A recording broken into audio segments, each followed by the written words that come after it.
Welcome back to Middle-Aged Mediocre. I'm Cash. I'm scared of icebergs. Oh, it's behind us. We're done with them. Iceberg is gone. I'm Joe. It melted. Unlike the Titanic, we went right around it. Yeah, we did. Because we're smarter than the big ship. Yep.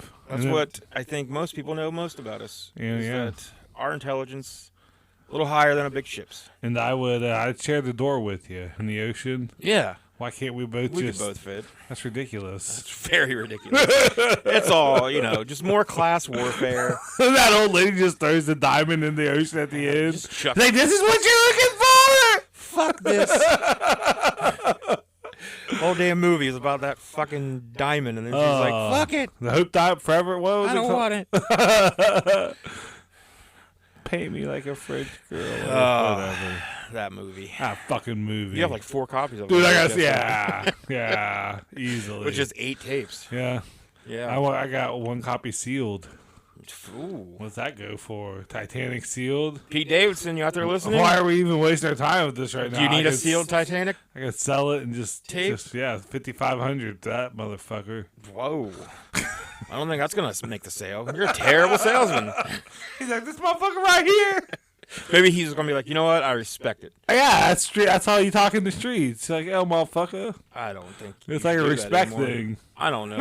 You should do that. You're never in the streets. You don't know. No. I'm at home a lot in bed. You burrow a lot under the streets. Oh, yeah. You're a big burrower. I'm more of a burrower. Call you Joe Burrow. Yeah. That's how you hurt your wrist from digging in there. My wrist has been hurting lately, and not the one that I broke, which is very weird to me. Yeah, huh? The other one has arthritis in it. I didn't know you broke a wrist. Yeah, Wrestling? I was 11. Oh, so Fell off not a ladder. wrestling, yeah. Yeah. That's stupid. Yeah, it was really stupid. Did you cry? Tell the truth! Not until I was with my dad helping him put shingles on this like little shed. Yeah. And I took something up to him, and then I forget how I fell. Did you just step back like you forgot you were on a ladder? So you're like, all right, I'm done here. I gotta get back to my toys. Like my foot slipped or something, and I fell, and I tried to catch myself. Oh, y'all put your hand down instinctively. Yeah, and I didn't even realize it was broke. I just knew, like, it felt, I'm calling OSHA. It felt weird. Yeah, it was like 30-some years ago. Child labor. Child labor. I don't think you probably weren't hooked to the ladder properly. But I looked. Did you have eyewear on to protect your eyes or anything? Oh, you're naked, just. I looked down and like covered in grease. So my arm, was going the normal way, but then my hand was over. That's pretty badass. It was like a jagged, Yeah. And I remember just being like, that doesn't look right, but it still didn't hurt. Like it was just like numb. Yeah. And my dad jumped down and he was taking me to the hospital. And it wasn't until I got to the hospital that all of a sudden I started crying. Like once I was in the hospital, I was like, oh my God, no! They're gonna leave me here. Yeah. And then it was just a goddamn. The adrenaline probably wore off. Yeah. But then the surgeon that. Is that what that scar's from? Yeah. Okay. He fucking butchered my arm. Yeah. And then there's once, so then they put pins in it. And when I got to leave the hospital, I was at home that night, and I was laying on the living room floor. And I don't know if I was playing Nintendo or if I was watching TV. It was one or the other. But I moved my hand a certain way, and I felt something. And when I looked down, there's another little scar here that's covered up by a tattoo now. But when I looked down, the pin one of the pins they put in had popped through the skin. Yeah. And so every time I moved, the pin would just pop out a little bit further.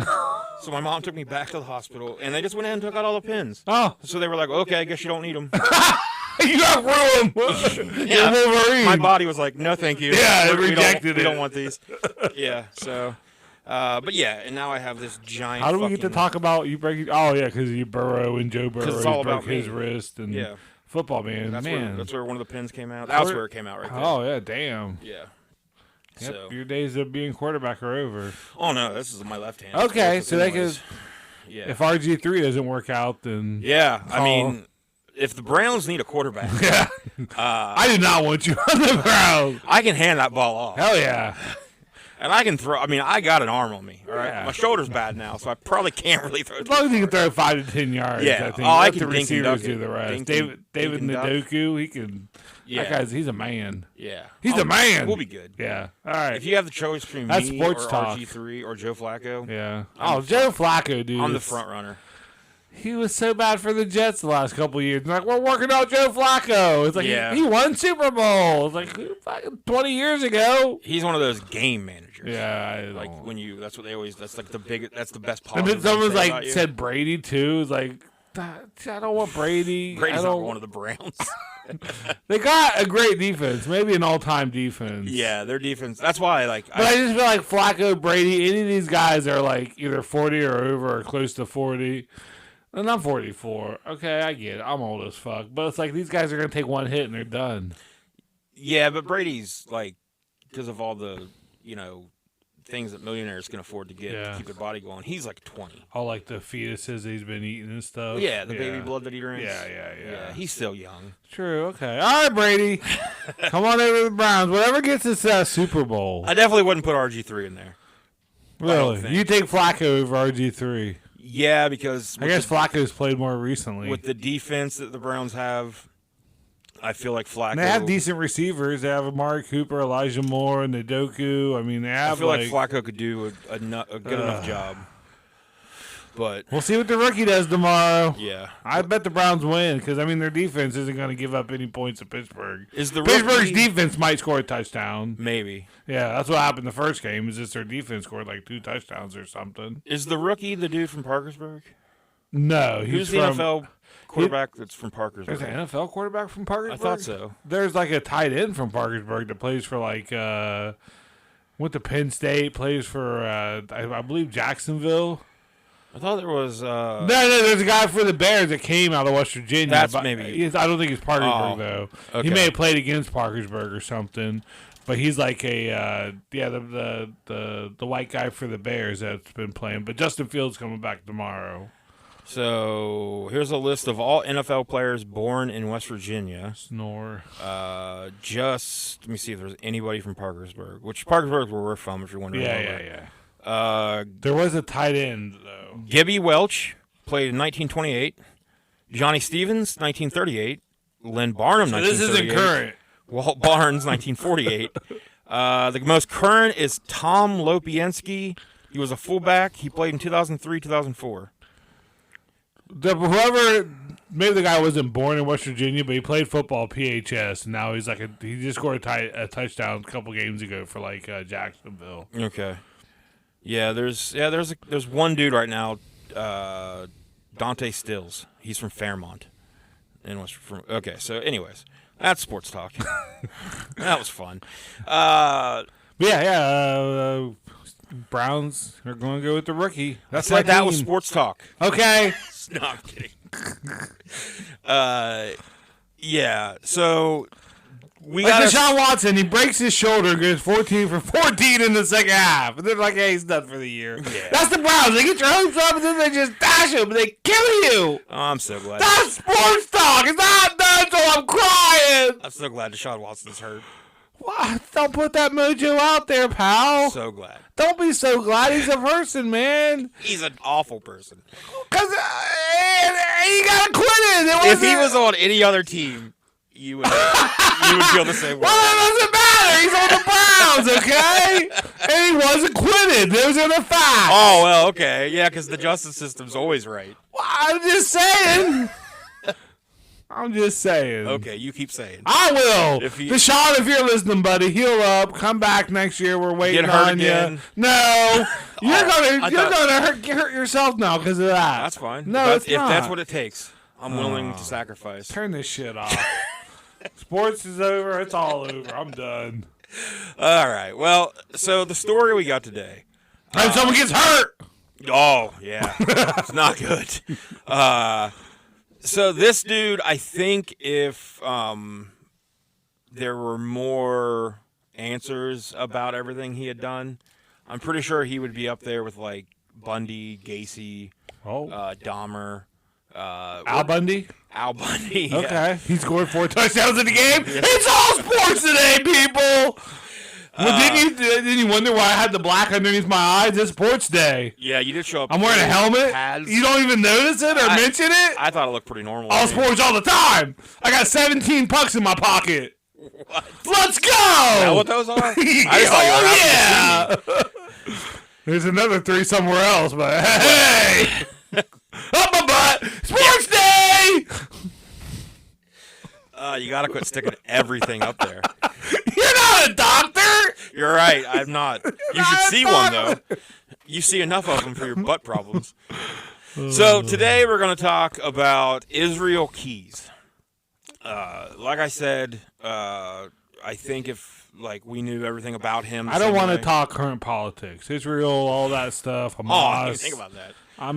Come on, man. Yeah, I don't know enough about it all. I definitely don't know the keys to it. Yeah, well, luckily this is a guy's name. Okay. So, you just want to get into it? Yeah. All right. So, do you have any more sports you want to talk about? Oh, I mean, we could talk about sports all day. NBA season, they got. Have you seen the courts yet for that? I hate them. It's awful. Hate them. They're like just. It's dumb. I don't like I feel like it's something from the late 90s where they're trying to be extreme when extreme was big and everything was neon and I don't understand what the whole point of this is. It's just they're trying because the season's so long and mostly I'm sorry, but a lot of the games are meaningless until the last. Obviously wins mattered at the end of the year, but it's just such a long season. They're like, well, this will get us through the first half of it. They'll have this in the All-Star game, and then things start to ramp up, whatever. You get the trade deadline after the All-Star game, and, they're just trying to make these games matter a little more. And it's all just money. Whatever team wins, each player gets, a hot dog and a handshake or something. So, to fans, it doesn't matter at all. No, it's just different courts. Yeah. Yeah, because for... Well, I'm sorry, but it's hard to even watch the basketball. I tried to watch one... Thursday night, yeah. I think it was. I tried to watch whatever game it was, and I couldn't. Just the courts I hated it. They have different jerseys, different courts, and it's just where it's we're the NBA, but cooler. I mean, just schedule less games. Yeah. But I mean, that's going to cost you money. So God forbid you don't make the extra billion. They need more games. Yeah, but because that's one of the biggest issues is players nowadays sit so much. Yeah. That's why, they have new rules this year for that too, where it's bananas. Sports talk. This is sports talk now. I'm gonna just keep bringing it back to sports. This is the episode. You're gonna try to talk about shit. And I'm gonna just be like, sports. We're gonna talk about how my sports betting's doing, which is not great. It was going real well for a few weeks, and then Joe Burrow got hurt, and that fucked me. Celtics lost last night. Urton didn't lose, but they didn't cover the spread. Oh, so they won, but missed not the spread by by 1.5 points. That's why betting's stupid. Your team won, but you're upset right now. Yeah. You should have known the Bengals were going to beat the Ravens. No, I didn't need the Bengals to beat the Ravens. Oh, okay. I needed Joe Burrow to throw 2 touchdown passes. Oh. Which was more than... And if you wouldn't known about his risk going in, would you have made that bet? No. That's the controversy now. They're refunding some bettors. Well... Because the Bengals didn't report anything, and he shows up to the arena with a cast on his wrist, and he gets hurt. Did you see that shit on the sideline where he tried to throw and just couldn't even get the ball just dribbled down and as soon as I saw that, I almost threw my phone. Sports. But I gave our buddy Dustin Alexander, I gave him a bet to make today that he asked me about, and it's looking real good. Oh, so yeah? I can give good betting advice. Good job. It just, When it comes to you, you fuck yourself. Yeah. Good job. Yeah. We ready to talk about Israel Keys? Are we done with sports? I think we're done with sports. Has Israel Keys ever played sports? I don't know if anybody's listening at this point. Okay, let's go. Israel Keys has not played sports. He was born in Richmond, Utah. Because Utah has a Richmond. Wow. Didn't know that. Nope. He was born on January 7th, 1978. There's a Richmond, Virginia, right? Yes, sir. Probably a Richmond, Indiana. Probably a Richmond in every state, really. Yeah. Probably Richmond and Springfield are just right there, just being dumb as hell. I don't think there's a Richmond, West Virginia. Well, Used you're to be wrong. before That's where I was born. Before we split up. Oh, yeah? You're from Ohio. No, I was born in Camden Clark. Oh, I thought you were born in Ohio. I was born in Parkersburg! Oh, then you moved to Ohio. Yeah. Okay. Well, I don't know. Are you writing a book? I don't know. How about you leave that chapter out? I was writing a book. Ooh, you burnt! But now I need to go back and make some edits. Because I don't pay enough attention. So, Richmond, Utah. It's a small town of about 2,000 people. Okay. Most notable for its Pepperidge Farm factory that produces goldfish crackers. Do you remember? What? Do I remember? I just ate some fucking yesterday at work. Farm remembers. Fuck, dude, I love goldfish. Crackers. You know what I like to do? You get some peanut butter, get a spoonful of peanut butter, take a goldfish, dip it into all the spoon of peanut butter. That's a good call. Yeah, let's just stop this and let's go get some goldfish Or crackers. you eat a peanut butter and Miracle Whip sandwich and put goldfish in the middle. It's like they're swimming in the goodness. I don't know about Miracle. The one person still listening after the sports is like, I'm out. Sports, peanut butter, and Miracle Whip. I like to call it peanut butter in May, PB in May. Now replace the Miracle Whip with some marshmallow fluff. Or more peanut butter. Or more peanut butter. You can't do marshmallow fluff. Yeah, you can't call Miracle Whip mayo either. I know, but PB and J, PB in May. Yeah. Yeah, it's just. It's a PB Miracle. Yeah, okay. So, anyways, it's also known for being quite the Mormon area. A lot of Mormons there. A lot of the citizens go on to represent the Latter-day Saints Church. The cult classic movie Napoleon Dynamite even shot some scenes there. Really? Yeah. So Richmond, gosh, it's been doing some things. Unfortunately, though, that was like 20 years ago. It's been doing some things. Unfortunately, it's also... Remember that scene where the farmer shot the cow with Napoleon Dynamite? That was Richmond.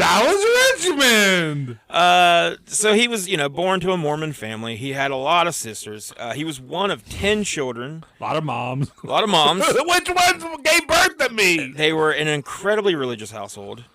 He was homeschooled by his parents. So... Basically, Jesus, homeschooled and heavily religious. Yeah, so you know how that probably went.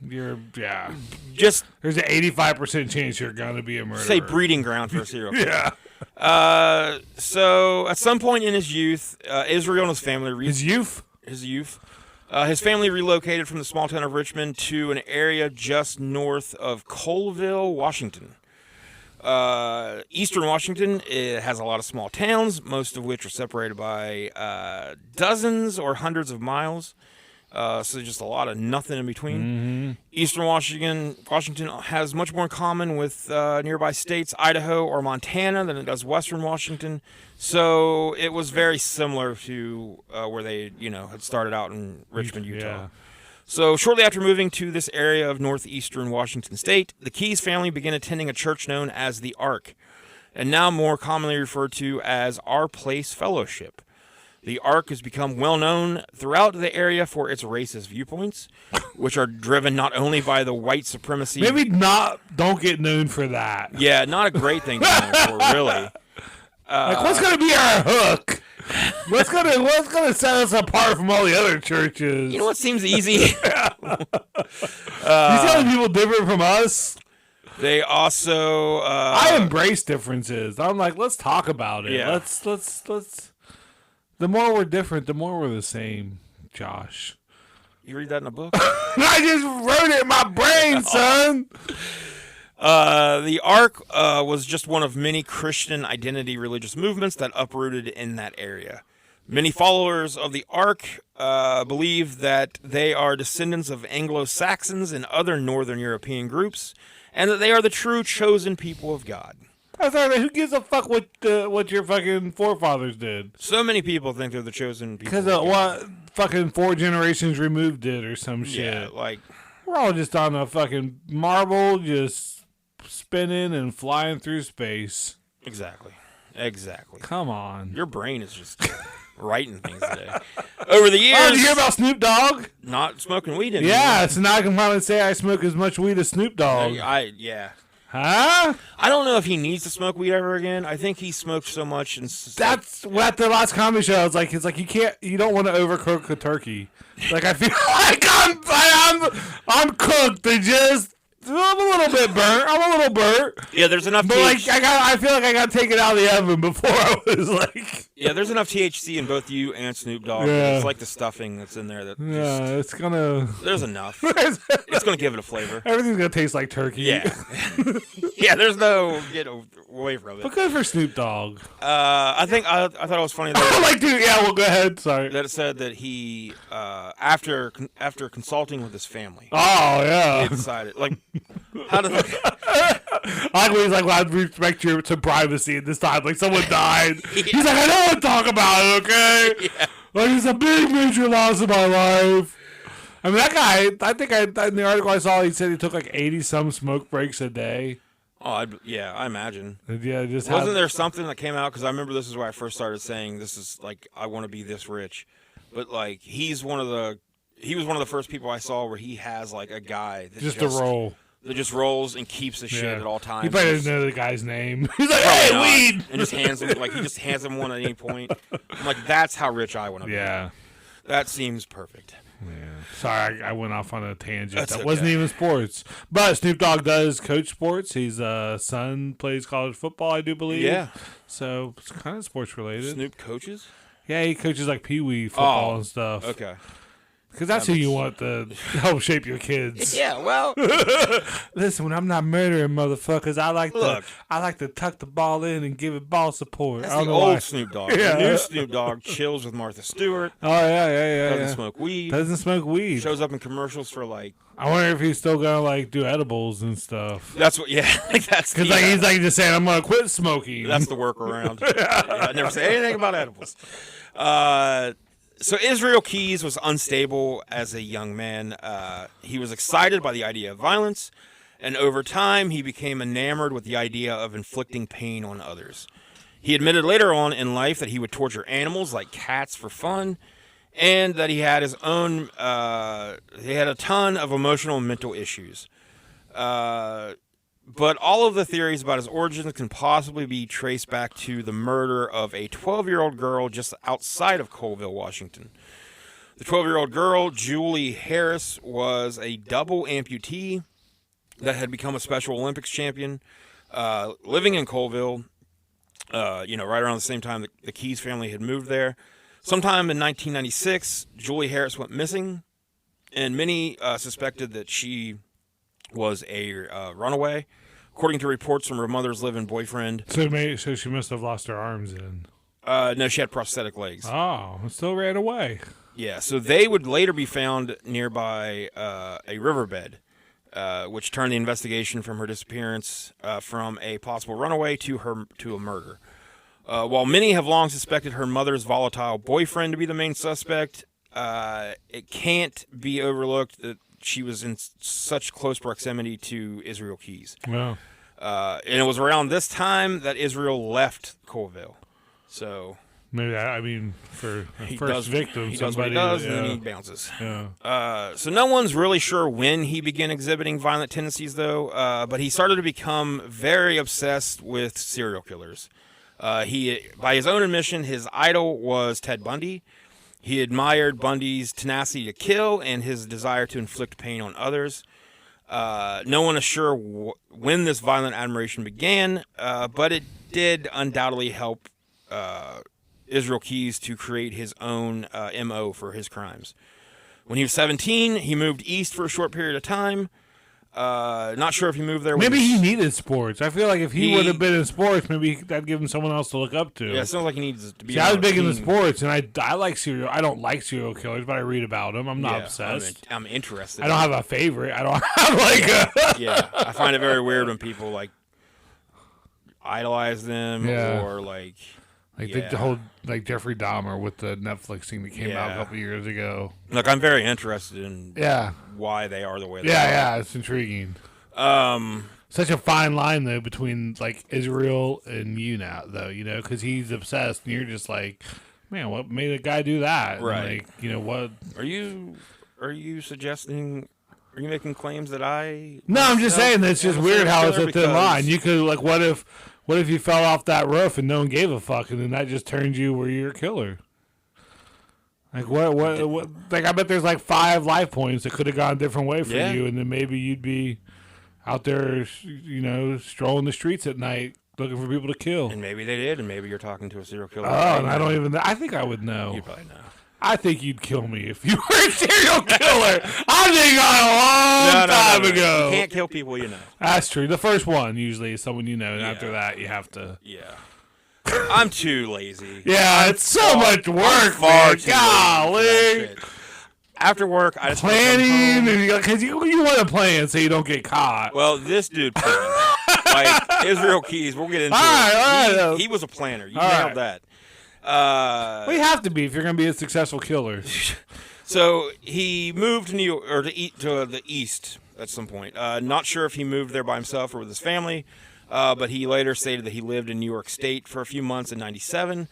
He would later go on to own a large tract of land in upstate New York, just outside the town of Constable.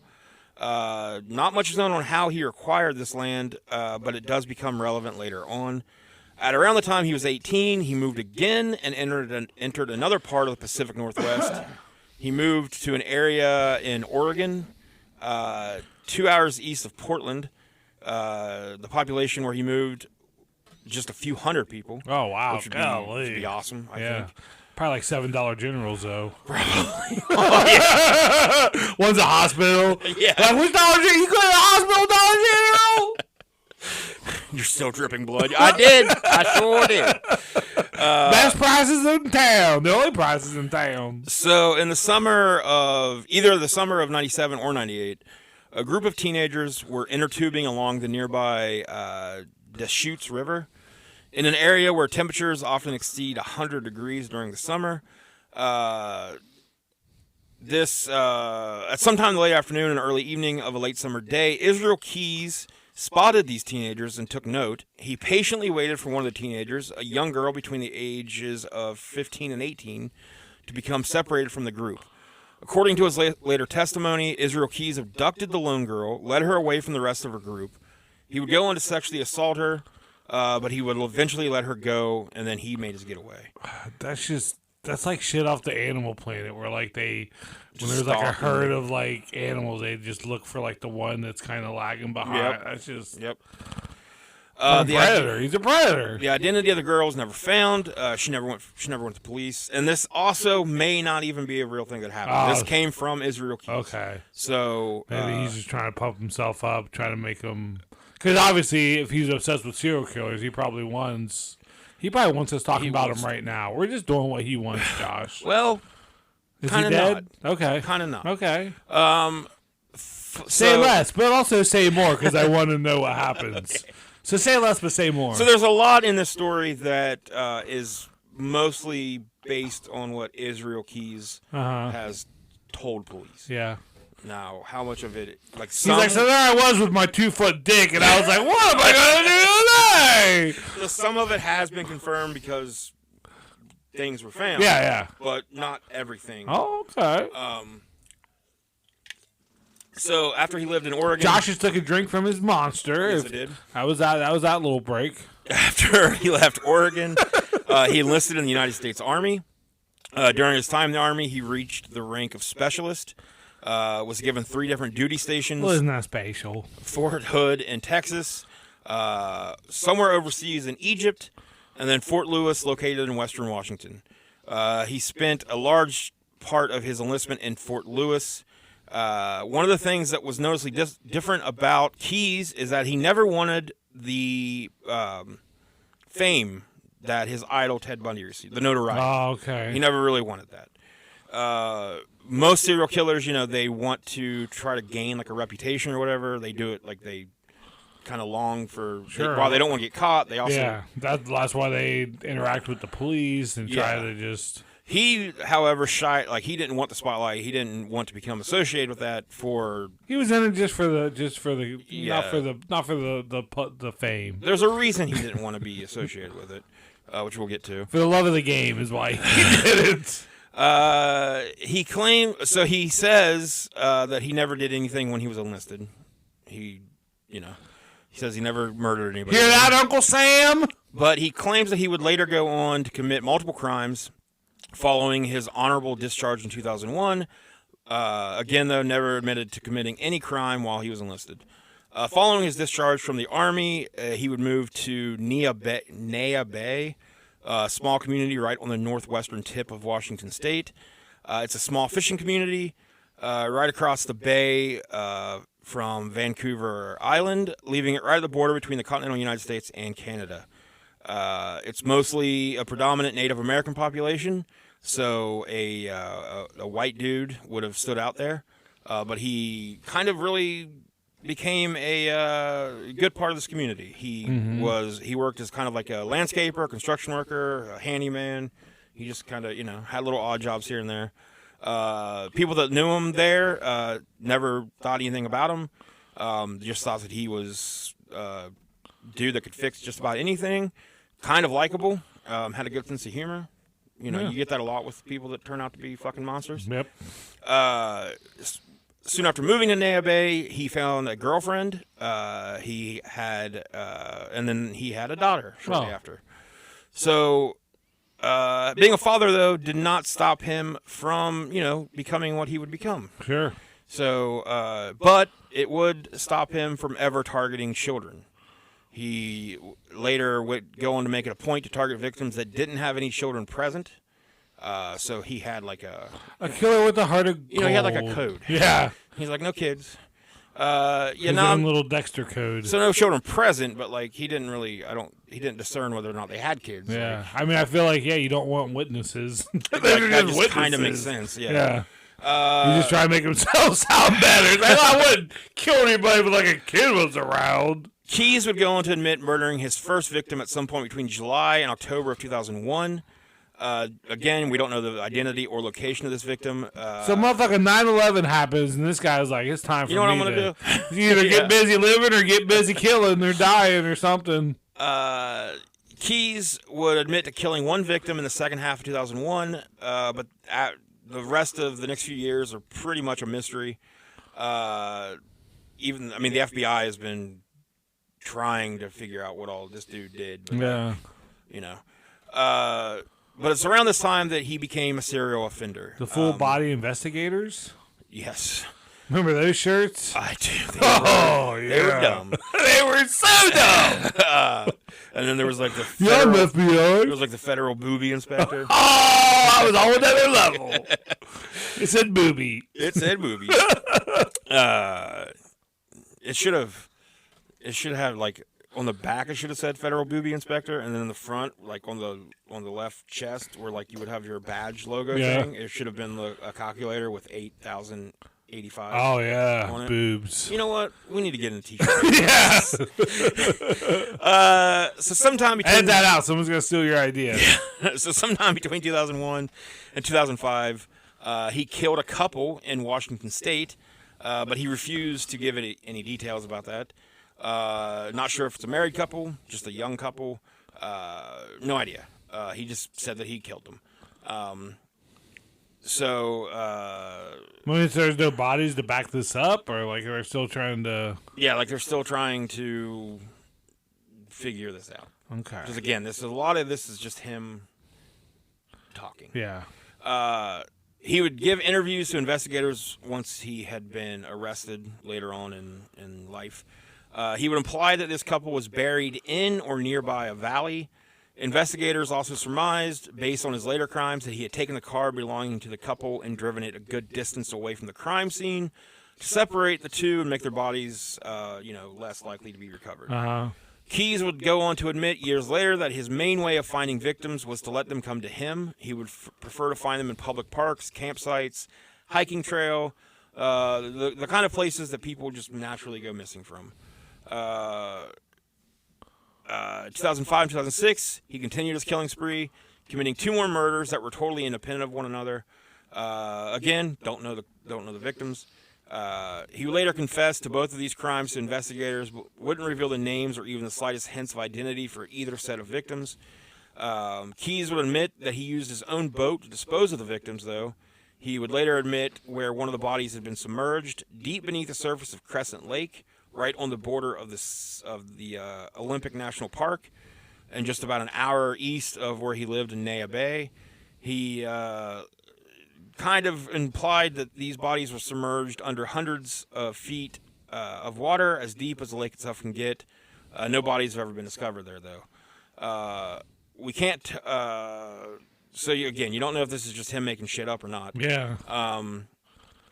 In the first week of March 2007, he relocated. Maybe this is like him. That's how he gets off, just knowing that like no one knows where these bodies are, and it's like power to him. Yeah, because if he doesn't really want the notoriety, then.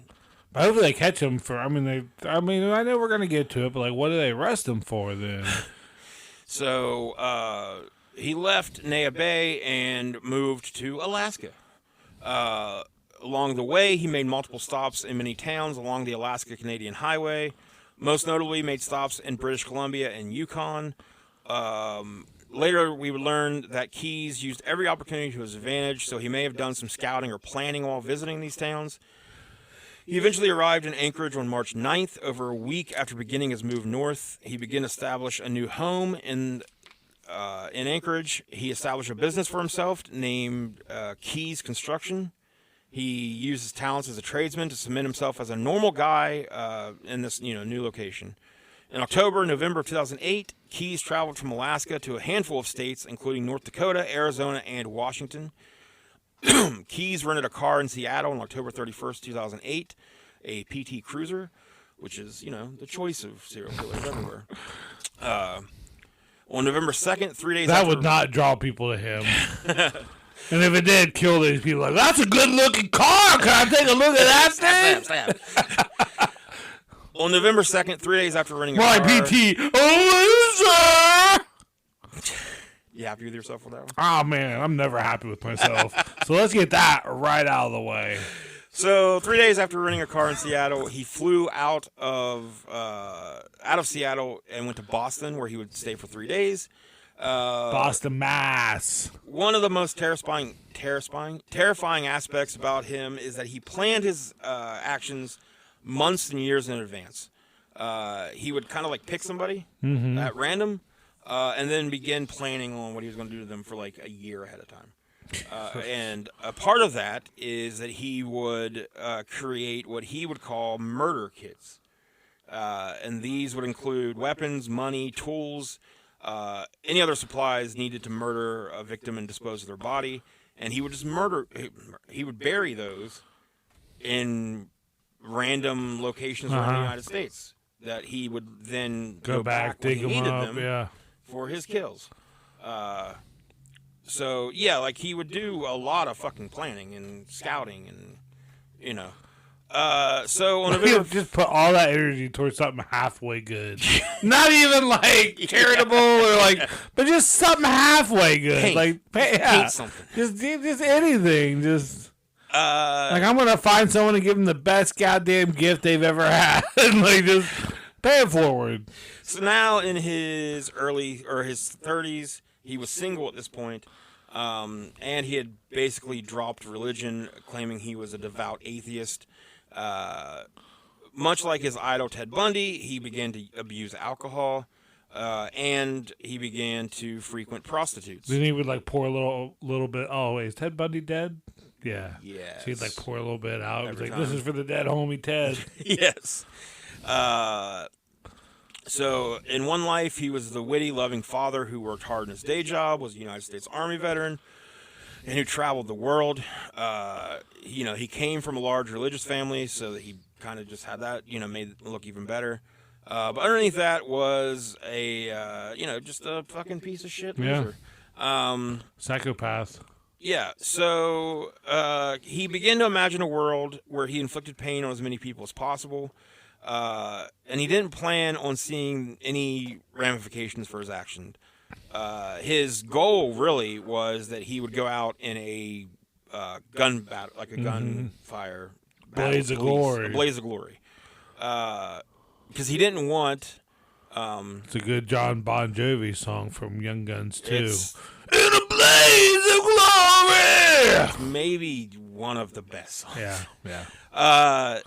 So he kind of wanted that to happen, but the main reason he didn't want to get caught, he says, didn't want any recognition for what he did, was because he didn't want any of his living relatives, especially his daughter, to know who he truly was. So, Yeah. Like, well, no shit. Like, I'd say most killers try to hide the fact from their families. So now we get to Deborah Feldman. She was approaching 50 years old, not doing great. She was addicted to narcotics. Her adult son, Matthew, was trying to help her, but she just wasn't really getting any better. She was addicted to heroin and coke, amongst other drugs. She lost custody of Matthew when he was in his teenage years. She grew estranged from everyone in her life. Her son kept coming back trying to help her, though, and he's a good boy. She wouldn't have it. So in their last conversation, Deborah had come to visit Matthew and demanded that he give up the $400 that he had just made from his fast food job. She would go on to threaten to kill herself if he didn't give her that money, and he refused. He actually offered her a knife, calling her bluff on it. She put the knife down, withdrew the threat. Then she broke down crying and told her son that she needed the money to help her from getting evicted. Eventually, he gave in, gave her the money. So and she said, "Ha ha, sucker."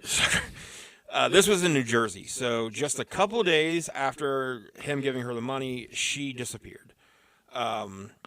Since she did have so many, issues with alcohol and drugs, people kind of thought not only was she probably on that, but she possibly was also involved in prostitution. Sure. So it really wasn't. People didn't really think anything other than the fact that some bad shit happened because of her lifestyle. But the FBI would later piece together that Israel Keys had abducted a woman in New Jersey who he later transported over to upstate New York, where she was murdered and buried. They don't believe that she was buried on his plot of land, but it's very likely that the body is buried somewhere nearby. So the FBI believes that the disappearance of Deborah Feldman is because of Israel Keys. While being interrogated by the FBI, Keys was shown photos of many of the missing men and women from the states he had visited in the hopes that he would identify some just to bring the family some closure. He gestured no to most of the photos, but when he was shown a picture of Deborah Feldman, he paused. His response to the photo may be the only closure the family of Deborah will ever receive, because he said, "I'm not ready to talk about her." And then he refused to ever talk about her again. Just a day after the disappearance of Deborah Feldman, on April 10th, 2009, Keys began to expand his criminal activities. Wearing a fake mustache, a fake goatee, sunglasses, and a Carhartt hoodie, he walked into a community bank with a handgun and demanded money. He got away with an undisclosed amount of money, and even though his picture was displayed across the local news, and the town of Tupper Lake where he did this was shut down all the roads leading in and out, he was never apprehended or identified. Nobody in the area recognized him since he was a complete outsider, and he hid out at a local campground until the heat had died down enough to make his getaway. Investigators would later find that this was just one of several bank robberies perpetrated by Israel Keys as a means of funding his constant travels around the United States. Killing ain't cheap. So a year passes, and on July 9th, 2010, Keys flew from Anchorage to Sacramento. He then traveled from Sacramento to Auburn, California, where he rented a vehicle, a black Ford Focus, and traveled close to 280 miles over the next few days. Most likely, he was burying murder kits along the way, possibly even committing other crimes. In April or May of 2011, Keys visited a park near Point Woronzov, located nearby his home city of Anchorage. He had a rifle with him and fully intended to shoot at a couple he had spotted in the parking lot of the park. When a police officer showed up in the parking lot, Keys set his sights then on the officer. He only refrained when a second officer was revealed to be there as well. And it was a child. It was a cop and a half. It was Burt Reynolds, cop and a half. I was like, oh, shit, my code.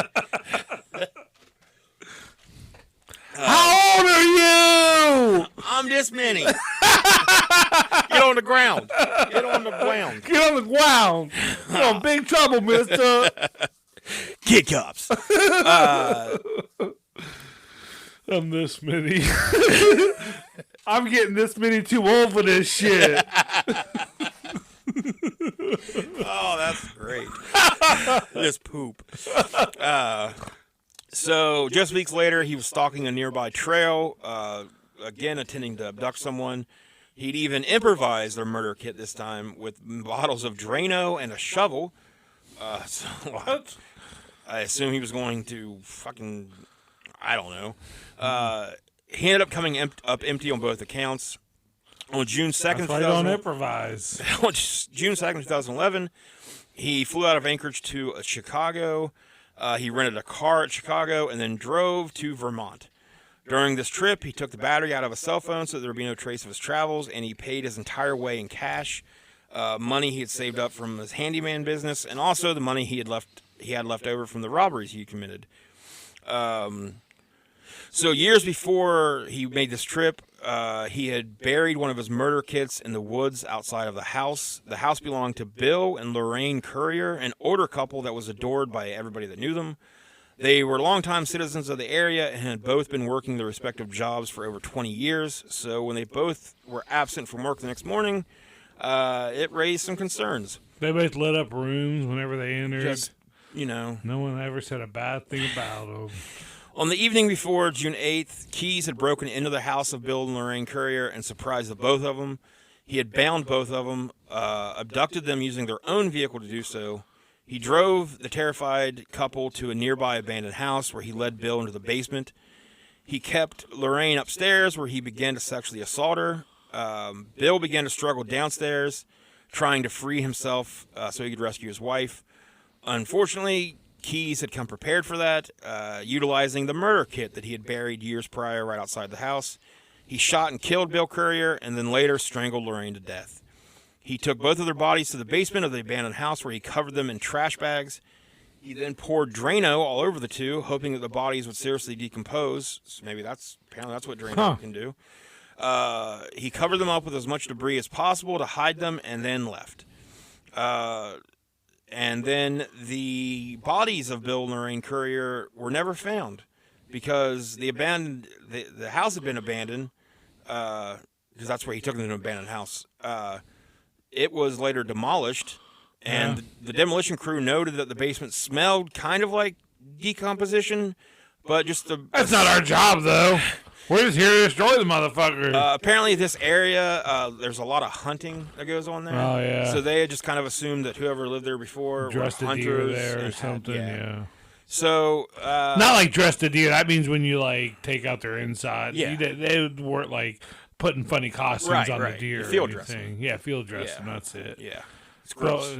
But what if they did put funny costumes on the deer? I mean, it's kind of sick. Yeah. Yeah. Well, the deer was into it. Oh, well, as long as the deer's into it. Yeah. But it's dead, so how would it? Well, It's just going to be hard to dress a live deer. well They're not going to agree to they're that. into it, though. Maybe. All right, you got me there. All right. I can't 100% say that's never going to happen. Yeah. You get a docile deer, you know. So the debris and the remains of the abandoned house were sent to a local landfill. I've seen some houses demolished. Yeah, they don't. They don't just leave much. No, it's flat by that. Yeah. Even the basement. I mean, everything just collapsed within itself, and they take off what they can, and the rest they just fucking flatten the earth, and it's gone. Yeah. Yeah, man. In the week following the murder of Bill and Lorraine Currier, Keyes traveled along the East Coast before returning to Chicago. In Chicago, he returned the rental car and then flew to San Francisco. He stayed there one night before flying back to Anchorage. This had been a 2-week trip. So the dude just it's kind of smart. Just you're kind of you're not traveling from point A to point B. You're kind of going all over the goddamn place.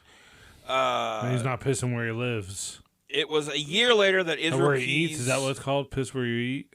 Don't shit where you eat. Don't shit where you eat. Yeah. You can't pee where you eat. You can pee. You can piss wherever you want. Okay. I'm doing it right now. That's fine. I'm not eating. Well, you're going to have to.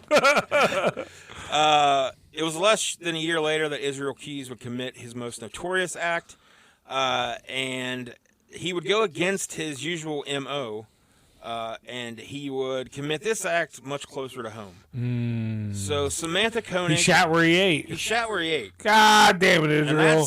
Good. We just said not to do that. Yeah, good, though, for him. I'm glad he gets caught. So Samantha Koenig was 18 years old. She worked at a local... 18 and out the door. We're doing just a lot of 80s. And sports. Hair metal and sports. This is a dude show. Hell yeah. Boobs. Big trucks with balls hanging off. Yeah. Oh, steak. If it ain't bloody, I don't want it. Oh, guys, they're stupid. You're so fucking dumb. So fucking Is there dumb. grass on the field? Just- Play ball! Just still cavemen. Yeah. Just with a little bit more verbal skills. Like, not much. And that's the bad part. Just enough to, like, grunt in sentences. So anyways, she worked at a coffee shop as a barista. So Israel Keys, this was on February 1st. And this would have been, what year would this have been? 2005. 2000, was it 2005? I don't know. You were 2001 earlier. This Where is the fuck years did he later, get- so I'm just No, guessing. 2011 is Oh, where he shit. flew to, Okay. where he supposedly killed the two older couple. Okay, this is probably 2012 then. So this is like, 2012-ish. So where am I at here? So She worked in a- yeah, she's in a working there. barista. This is like towards the end of the shift. It's the evening shift, and there's surveillance footage of this.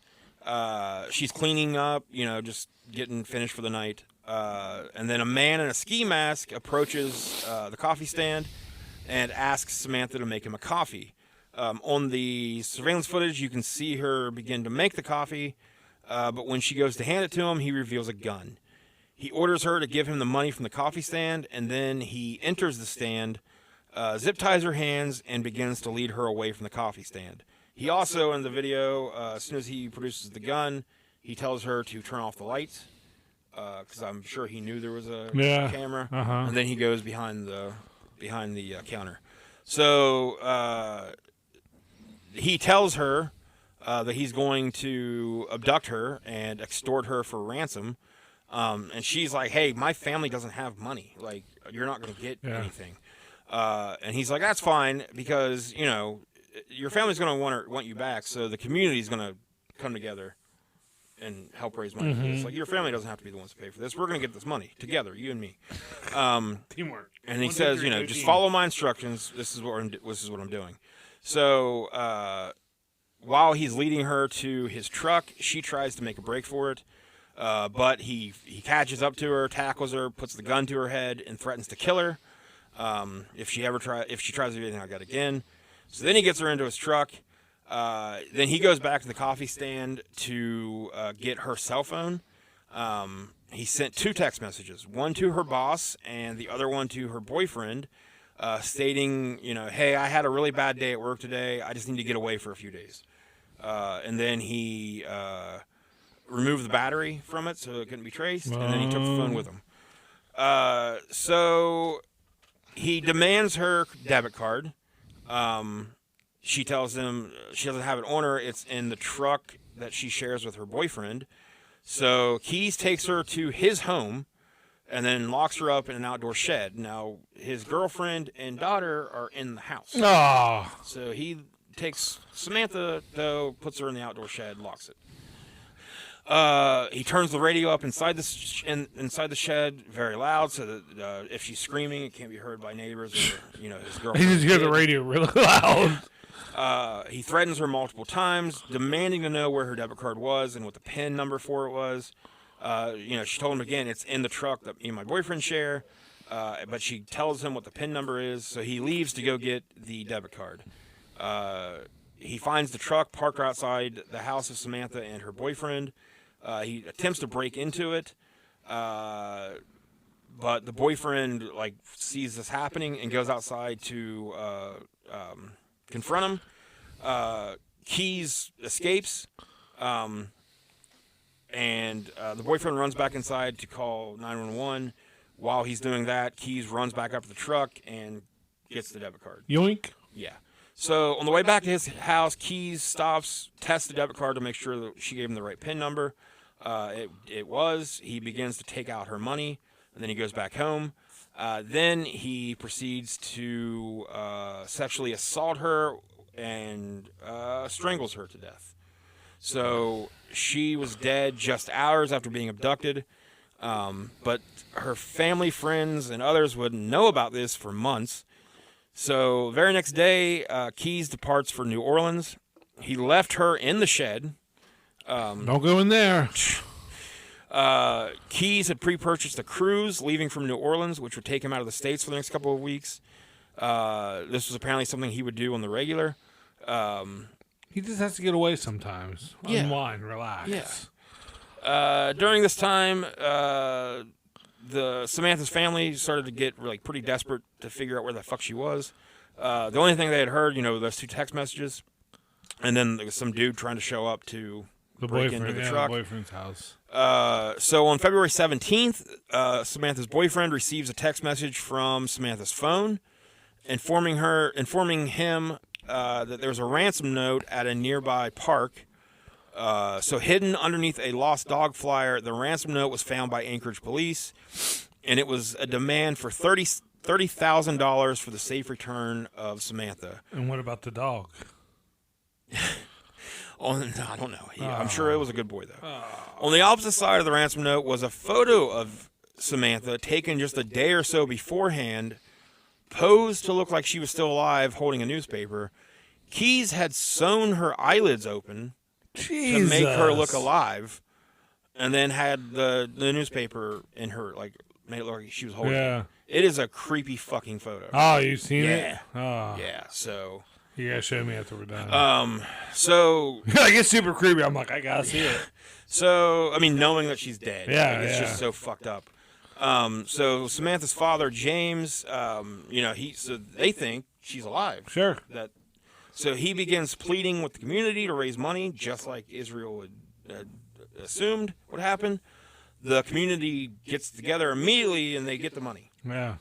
They deposit the money, and in the ransom note, it had said to deposit the money into Samantha's account. So they do that. He has a debit card with the PIN. At that point, Samantha had been dead for almost 2 weeks. And Keyes was now ready to get rid of the evidence because he didn't need it anymore. Well, that's just monstrous. The killer is just awful. But then to fuck with the family and be like, oh, she's alive. Yeah. So he begins to dismember her body. He drives it out to the frozen Matanuska Lake. He had cut holes in the surface of the lake to bury her body in piece by piece. Police began to trace the withdrawals from Samantha's bank account to ATMs in Anchorage, Arizona, Texas, and New Mexico, which this now got the FBI involved, along with the Texas Rangers. This is all hands on deck. And they quickly found out that the person making the withdrawals was driving a white Ford Focus. So doesn't every ATM, especially they didn't have cameras and stuff. And... Yeah, like for a dude that seemingly is very good at planning and smart, and this was a very dumb move. So the way that he ends up getting caught is just by chance. He has an encounter with a couple of Texas highway patrolmen. They pulled him over. I forget why now. Like, I think he was speeding maybe. It was something. But they're pretty sure it was him. So they pulled him over. I think he was going 3 miles over the speed limit. Mm-hmm. So they pulled him over for speeding. So they pull him over. Because they were looking for the white Focus at this point. And they're pretty sure that was him. So they pull him over. They determine that is who it is. So he is arrested.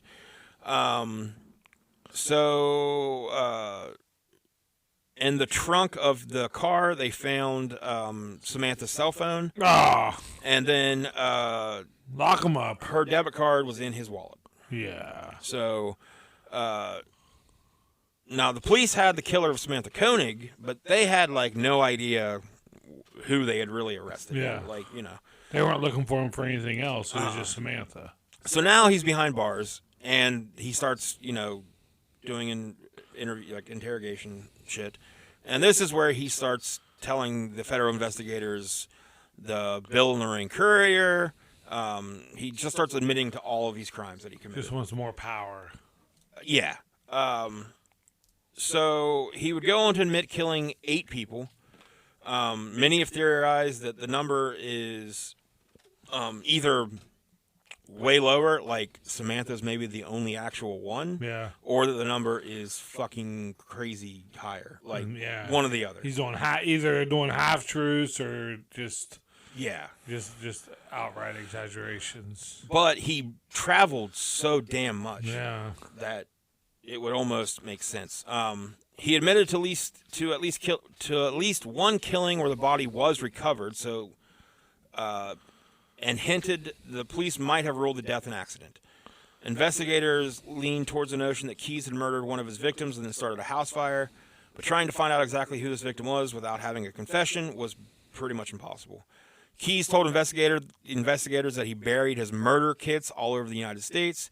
To date, a handful have been found, but there's still tons out there probably. Yeah.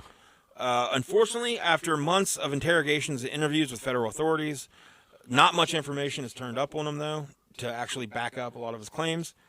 On December 2nd, 2012, just months after being detained for the murder of Samantha Koenig, Israel Keyes, he was in an interrogation thing, because he spent months just FBI talking to him.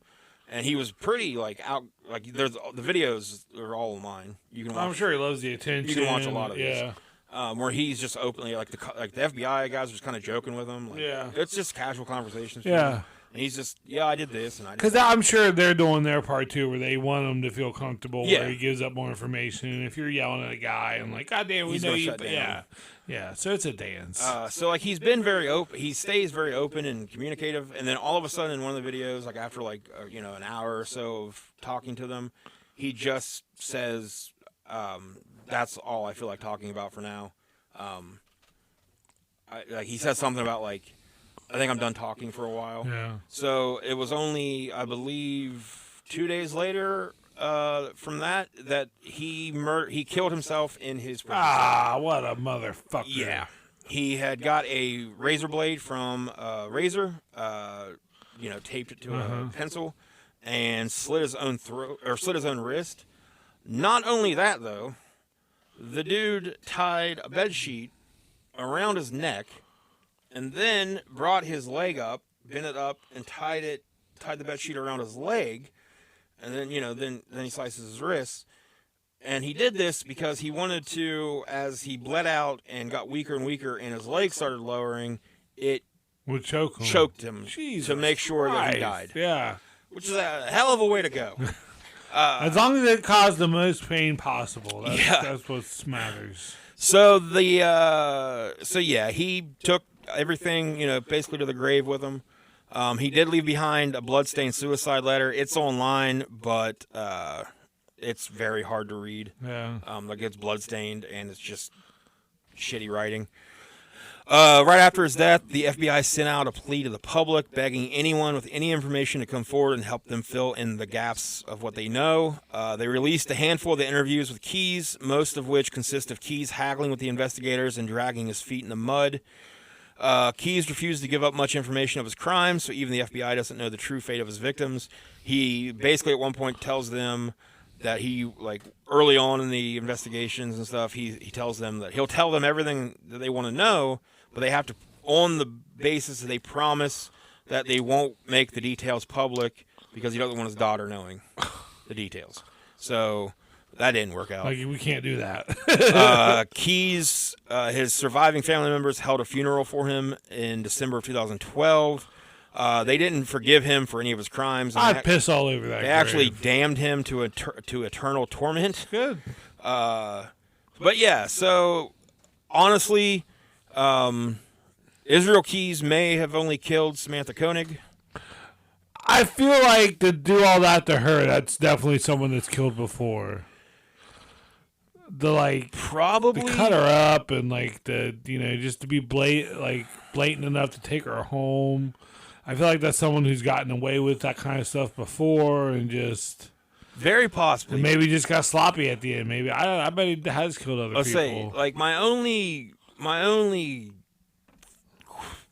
theory against that though is that for someone who supposedly, according to him, spent, he would spend a year planning things. Yeah, why so? He planted murder kits all throughout the country, and he stalked victims. Yeah. And all this shit.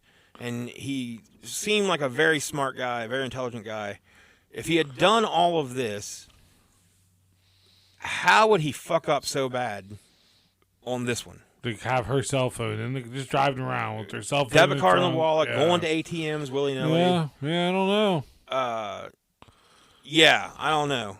Like, I do think it's very... And wouldn't there be, like, some sort of evidence of him, like, stalking and... something. You would think. I mean, for him to be able to get away with all of it for so long with nothing ever, No other bodies being found connected to him. Yeah, and the moving around a lot would help with that, for sure. Yeah, Not really being in one place for very long. So I don't know. But just the fact that even if he didn't kill anyone else, the fucking horrible way he... Yeah. That girl was just 18, just working at a coffee shop. And then to fuck with the family like that. This picture where he sewed their fucking eyelids open. Yeah. God damn. So that's the story of Israel Keys. Like I said, if the shit that he says is true, if his claims are true, he should be considered one of the most notorious serial killers. Yeah. Out there, up there with Bundy and all those guys. If it's all bullshit, because if you idolize Bundy, he could have just had this big theory in his head. I mean, and to him, he may have been this guy. Yeah. And traveled a lot. Obviously crazy. So yeah, this is stuff that all the traveling had nothing but time to think. And then he finally actually tries to do a murder. He's a fucking idiot, so he gets caught. And yeah. So that's the story of fuck Israel that Keys. guy. Either way, let us know what you think. I wouldn't want him to quarterback the Browns. Yeah, you changed your tune on that one. Ooh, bring in RG3. Yeah, I guess compared to a serial killer, I'd rather have Deshaun Watson. Yeah. I'll take it. But yeah, let us know what you think. Do you think he killed more than just one person? Or is he full of shit? But either way, he's dead. So that's good. That's good. It sucks though that we don't have more answers. Nothing worse than a fucking dude that murders people and then kills himself. Just a cowardly piece of shit. Yeah. We want answers. It's just, fucking... Give me back my son! Take responsibility for what you did, if you did it. Yeah. But that's the story today, so... that's our story, and we're sticking to it. That could be like a new thing we say when we end episodes. It's, revolutionary, I think. Yeah. That's the way the cookie crumbles. That's from something. That's from all kinds of things. That's what I'm saying. It's not from anything in particular. All right, well, you got anything else before we get out of here? TikTok, no. TikTok, YouTube, we're doing reviews. Yeah. Like all that stuff. Yeah, check out our TikTok. We'll have some more stuff. Should be this weekend. Tell your friends about the podcast. Trick them into listening. Yes. Whatever. Tape them to a chair. Whatever you have to do. Whatever. Just don't kill anyone. Yeah. VHS are coming back. Or we'll be talking about you. Yeah. That's our story, and we're sticking to it. I don't like it.